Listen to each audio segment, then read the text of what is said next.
Donc on va essayer de vous amener un voyage avec nous. On a parlé de temps et récit, on va essayer de parler d'espace et récit, et en particulier dans l'espace canadien. La première chose à dire, c'est que c'est un travail, il va savoir pourquoi c'est en noir, mais c'est un travail collectif.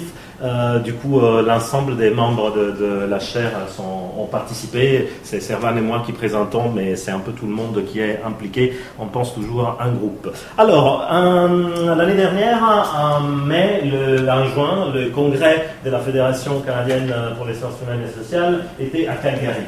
Alors, en tant qu'Européen, pour moi, Calgary était quelque chose d'assez étrange. Et en fait, je me suis rendu compte que, pas seulement pour moi, Européen, mais aussi pour la quasi-totalité des Québécois, c'est-à-dire que Calgary est quelque part dans the rest of Canada, loin. Donc, première chose, pour aller à ces congrès, on s'est dit, très bien, comment on y va? Première réaction, on cherche sur Google. Google nous dit, allez-y en avion. Très bien. Et c'est ça qui nous a tout de suite un peu titillé. On a dit, très bien, pourquoi il faut y aller en avion? C'était un peu comme si tout ce qu'il y avait au milieu, entre Montréal et Calgary, n'était pas vraiment intéressant. Et en plus, comme si la décision de comment envisager cet espace avait déjà été prise par l'algorithme de Google. Ça nous faisait un peu chier. Donc la chaire décide d'aller à Calgary et nous interrogeons sur ce que c'est que cet espace-là. Espace qui nous pourrait au moins sembler un espace complètement vide, comme nous le disaient la plupart des Québécois qui nous disaient, non mais t'es sérieux là, tu veux vraiment aller en voiture à Calgary? Et oui, il n'y a rien par là. Bertrand était un de ceux qui disait ça. Donc, et en fait, on a vu que peut-être il n'y avait rien, mais en fait, l'espace numérique, au moins, lui, il était hyper plein. L'espace de Google Maps, de Wikipédia, de toute une série de plateformes. C'est-à-dire que cet espace existait au moins de façon très très pleine dans les infrastructures numériques. Donc, nous nous sommes interrogés un petit peu sur la relation entre l'espace numérique auquel nous avions affaire immédiatement, Google Maps, etc. Mais première réaction, même si je dois venir à l'UQAM, je cherche sur Google Maps et pour regarder quel métro prendre. C'est-à-dire cette infrastructure a une place prépondérante dans notre façon de toucher l'espace. Et alors, nous nous sommes demandé quelle est la relation entre cet espace-là, qu'on touche, qui est bien réel, qui est le premier auquel nous avons affaire dès que nous nous interrogeons sur un espace. Où est Calgary? C'est quoi Calgary? Google Maps. Et l'espace non numérique, qui du coup, vous voyez, n'est défini qu'en négation. C'est-à-dire, c'est pas l'espace réel, l'espace non réel, c'est l'inverse. L'espace réel est l'espace numérique, puis l'espace non numérique. Voilà, donc je prends le relais. Alors moi, je parle en restant assis, c'est moins drôle. Marcello va continuer la chorégraphie.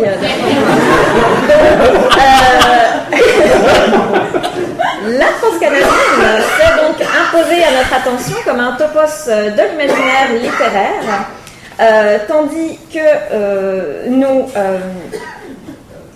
recensions... Alors pardon, parce qu'en plus du coup, il m'a complètement perdu. Donc, l'infrastructure réelle, ou en tout cas dite réelle, qui correspond à la route, à ses motels, à ses aires de repos, se mêle selon nous à une série de discours, et en particulier au discours littéraire. C'est sur celui-ci que nous nous sommes principalement concentrés. Donc l'imaginaire et le discours littéraire qui crée l'imaginaire de l'autoroute transcanadienne. La littérature, il faut bien garder ça à l'esprit, a toujours joué un rôle essentiel dans la construction d'espace, et c'est pourquoi nous avons choisi de considérer dès le départ la transcanadienne comme un espace littéraire, à travers une double perspective, donc évidemment le road trip, et d'autre part la question de la francophonie. Alors le road trip, de toute évidence, a joué un rôle essentiel dans notre projet de traversée de la transcanadienne.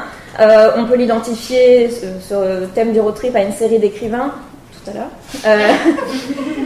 Donc Kerouac, Steinbeck, Hitmoon ou encore Jacques Poulain au Québec, dont l'influence, merci, sur l'imaginaire nord-américain a été considérable.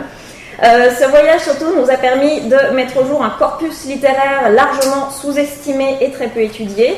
Cette route qui traverse le Canada et qui relie entre eux des territoires et des cultures parfois un peu différentes a été abondamment traitée dans la littérature francophone, où cette route incarne, en tout cas symbolise, la difficile conciliation entre les cultures francophones et anglophones. Tel que le dit Patrice Desbiens, il fait beau à Montréal et il fait beau à Sudbury, et entre les deux, ça fait toujours mal quelque part. Il dit encore, à la radio, un Anglais prononce idéo comme idiot. À la radio, une Québécoise nous dit que Art Rouge est originaire du Nouveau-Brunswick. Sur le complexe G, les assiettes radar sont grosses comme les oreilles du prince Charles. Est-ce que je suis content de rencontrer une Québécoise à un party à Sudbury qui me répond en anglais à chaque fois que je lui parle en français? Est-ce que je suis heureux de voir un peuple se battre sur la glace mince de ses espoirs, un peuple payé pour se battre devant les spectateurs qui se réveillent juste pour les batailles et vont pisser durant les beaux jeux? Je ne sais pas si je devrais sauter dans l'autobus pour Sudbury ou sauter devant l'autobus pour Sudbury. Donc la transcanadienne, dans ses récits, est ce qui traverse et relie le Canada, mais sans toujours très bien parvenir à l'Assemblée. Donc la transcanadienne s'est imposée à notre attention comme un topos de l'imaginaire littéraire, tandis que nous recensions parmi toutes nos lectures les plus récentes une série de textes qui lui étaient consacrés. Je cite un peu en bazar, mais il y en a plein d'autres, sur la 132 de Gabriel Anquetil, Pays de personne et poèmes anglais de Patrice Desbiens, Toutes mes solitudes de Marie-Christine Lemieux-Couture. Et en même temps que nous étudions un petit peu cet espace, nous essayions de repérer sur la carte les lieux où avait vécu par exemple Gabriel Roy ou encore Nancy Houston. Donc sans aucun doute, cette route avait vraiment tout le potentiel pour accueillir une sorte de promenade littéraire absolument géante. D'autre part, il faut noter qu'il existe à l'heure actuelle une tendance dans la littérature contemporaine à réfléchir à la façon dont les outils numériques façonnent notre monde et aux conséquences d'une telle influence. Beaucoup d'écrivains ont investi les logiciels cartographiques de Google pour en faire des embrayeurs fictionnels, tandis que ces logiciels ont en retour influencé leur travail formel d'écriture. Donc ces projets ont bien sûr donné lieu à des œuvres hypermédiatiques. On a parlé tout à l'heure du travail de Cécile Portier avec Les Ordonnées, mais aussi Trac-Trace. Je pense aussi à Une traversée de Buffalo de François Bon. Ces outils ont aussi intégré la production romanesque non numérique, c'est important de le citer. On peut penser à Programme sensible d'Anne-Marie Gara ou encore Un mage en été d'Olivier Cadio. Donc, tandis que le numérique est en train de modifier notre conception de l'espace, ces projets réinvestissent le road trip tout en actualisant les problématiques du genre, comme notre conception de l'espace ou de la vitesse. Notre inspiration principale reste probablement Laisse venir de Pierre Ménard et Anne Savelli, qui ont effectué le trajet Paris-Marseille, tout d'abord sur Street View, avant de refaire ce même trajet en train par la suite, donc dans le monde dit réel, même s'il y a plusieurs strates, et c'est ça un petit peu le but de cette œuvre. Donc, notons une chose, c'est que cette source d'inspiration majeure était elle-même redevable d'une expérience similaire et déjà un peu plus ancienne, puisque avant Anne Savelli et Pierre Ménard, on peut citer que ce même voyage Paris-Marseille avait été effectué par Cortázar et Claire Van Lop dans un ouvrage intitulé Les autonautes de la Cosmonaute. L'intertexte dans lequel nous nous inscrivons excède donc largement la période numérique et trouve un ancrage dans une problématique beaucoup plus générale de l'espace. Qu'est-ce que cet espace? À qui appartient-il? Comment le maîtrise-t-on? Il s'agit là d'une problématique assez ancienne dont les termes se sont réactualisés au cours du temps. Oui, voilà, les problèmes étaient, je veux dire, moins bien que ce que tu as déjà dit, mais les problèmes étaient de savoir de qui est cet espace. Là, les questions politiques que j'évoquais ce matin étaient très fortes, c'est-à-dire que la présence très forte de certaines plateformes, dont Google Maps le premier, mais en fait TripAdvisor, Wikipédia, Expedia et d'autres, dans la construction de cet espace et dans notre façon de pouvoir avoir des relations avec cet espace, nous a vraiment défiés. C'est-à-dire, ok, mais est-ce que l'espace entre Montréal et Calgary appartient de fait à ces infrastructures-là qui le façonnent de façon forte? Et du coup, comment ces infrastructures numériques, quel est le rôle que jouent ces infrastructures numériques? Pas seulement dans notre façon de... ce ne sont pas des représentations, ce sont vraiment les outils avec lesquels nous habitons ces espaces. C'est ça la question. À différence d'une carte papier, ces outils-là deviennent de plus en plus des outils avec lesquels nous vivons dans l'espace. Et la troisième question, c'est donc comment on peut, nous, devenir protagonistes de cet espace, c'est les rapproprier. Est-ce que nous sommes complètement passifs devant ce que fait Google ou TripAdvisor, etc., ou est-ce que nous avons une manière pour reprendre la main sur cet espace? C'est toi. D'où à nouveau la question du rôle de la littérature. Je vais prendre une chaise quand même. Pendant la deuxième moitié du XXe siècle, les autoroutes avaient renouvelé notre façon de produire notre espace et de lui donner un sens. La Transcanadienne a été ouverte en 1962 et illustrait alors la volonté de produire un espace traversable où peuvent passer rapidement des marchandises et des personnes. C'est le sens même de cette infrastructure et de ses valeurs associées que contestèrent en 1982 Cortázar et Dunlop dans leur road trip d'un nouveau genre, qui était lui plus ouvertement préoccupé par une réflexion sur les enjeux politiques de la construction spatiale. Dans les autonautes de la Cosmoroute, Cortázar et Dunlop avaient pour objectif de détourner le sens premier de cette infrastructure, la vitesse et la rapidité. Donc ils avaient programmé un voyage d'1 mois sur l'autoroute Paris-Marseille, qu'ils ont passé à documenter, à photographier, à écrire, afin d'en modifier profondément le sens, en torpillant finalement de l'intérieur ses objectifs et ses valeurs. Si aujourd'hui, notre espace reste en partie structuré par ces autoroutes et par leurs valeurs implicites, il subit par ailleurs l'influence de plus en plus vive des nouvelles infrastructures numériques, dont Google Maps n'est qu'un exemple parmi tant d'autres. À l'espace de la vitesse d'un côté, les autoroutes qui permettent donc d'être efficaces et productives selon des valeurs capitalistes, se marient l'espace presque entièrement contrôlé, géré et visible de Google Maps, avec des valeurs de traçabilité et de connaissances basées sur les raw data, symptomatiques d'une certaine culture de la Silicon Valley. Donc de fait, aujourd'hui, ce n'est plus tant l'infrastructure autoroutière qu'il faut questionner et donc détourner, mais bien l'infrastructure numérique qui marque un nouveau tournant dans la production de l'espace. Donc nous sommes partis en voiture avec tout un groupe d'étudiants. Certains étaient dans la voiture, certains étaient dans l'avion, certains étaient dans un train et certains, comme Servan, étaient au lit avec Google Maps ouvert. Et en fait, qu'est-ce que nous avons trouvé sur la route? Et c'est ça qui est important. Sur la route, nous trouvons un objet éditorialisé. C'est-à-dire que c'est que nous arrivons à remarquer, ce que nous arrivons à remarquer, c'est qu'en fait, cet espace, il n'y a pas du tout d'un côté l'espace, disons, les territoires, je ne sais pas, l'espace physique ou un truc comme ça. C'est pas du tout que nous faisons c'est pas du tout comme ça que nous faisons de l'expérience de cet espace, mais c'est plutôt un objet un peu multiforme et multicouche, où il y a plusieurs couches qui structurent et qui construisent la réalité. Et à l'objet éditorialisé, qu'est-ce que je veux dire par éditorialisé? Je me cite,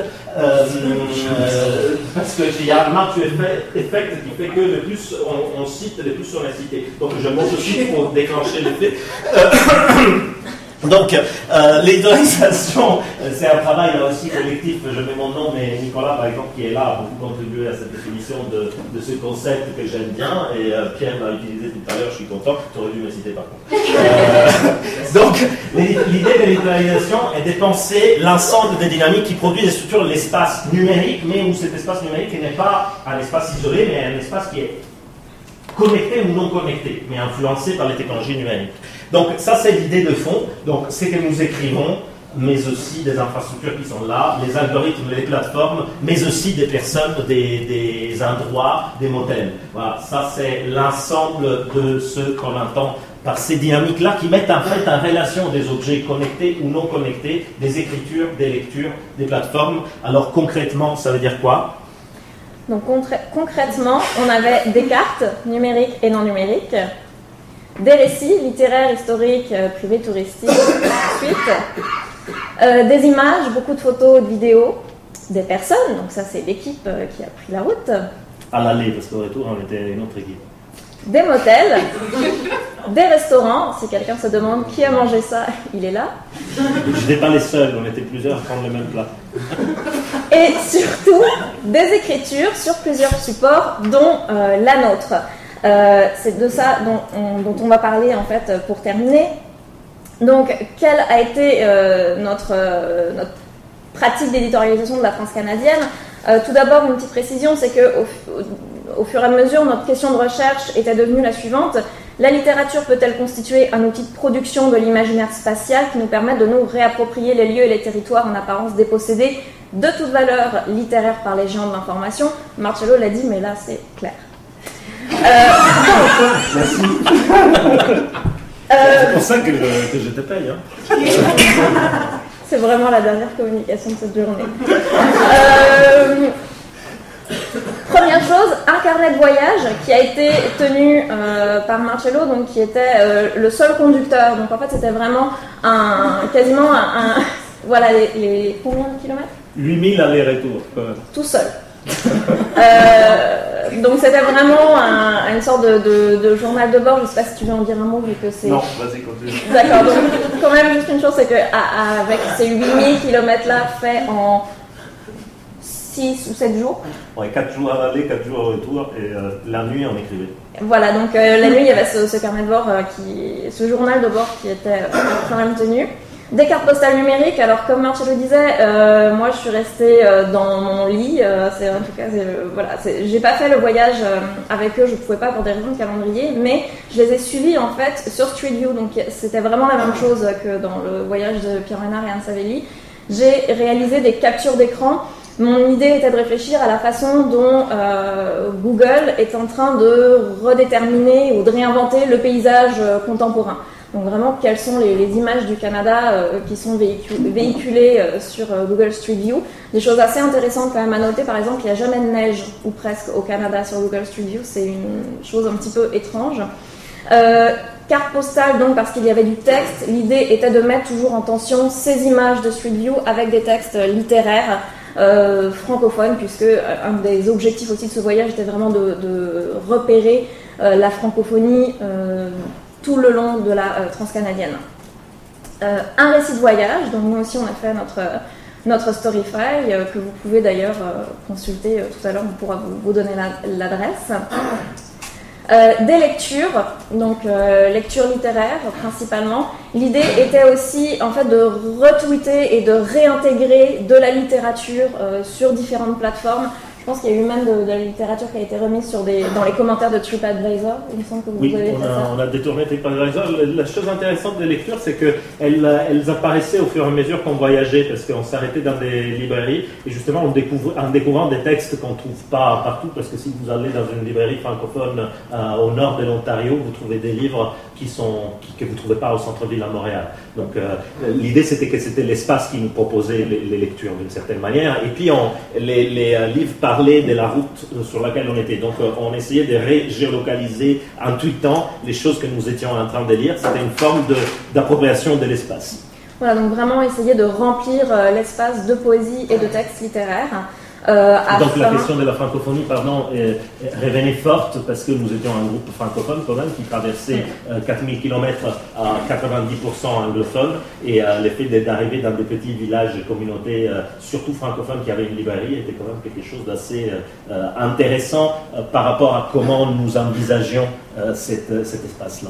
Oui, donc d'où justement l'élément suivant qui est la question de la communauté, c'est-à-dire que pour le coup, on est parvenu à agréger finalement une communauté autour de ce voyage. Je pense à la libraire notamment, justement du nord de l'Ontario, c'est ça qui s'était mis du coup à nous suivre, des gens comme Patrice Desbiens. Et on a eu vraiment plusieurs écrivains, mais aussi des acteurs de la francophonie dans tout le Canada qui se sont mis à nous suivre et à conseiller aussi des choix musicaux, donc avec des vidéos YouTube sur les chansons de francophones. C'est-à-dire qu'on négociait ensemble notre voyage et l'espace que nous vivions avec d'autres gens, notamment Pierre aussi était là qui trouvait, François Bon et d'autres, et toute une communauté qui commençait à voyager avec nous à distance. Mais en ces faisant, justement, ils remplissaient eux aussi le même espace en disant « Ah tiens, ces villages-là, on en parle dans ce texte-là ou bien dans cette chanson, etc. » Et donc, pour terminer, nous sommes parvenus à proposer finalement notre propre organisation de l'espace avec une carte augmentée qui essayait donc de géolocaliser à la fois nos propres écritures, mais aussi les autres récits qu'on avait pu rencontrer ici et là, des monuments historiques, des intérêts touristiques.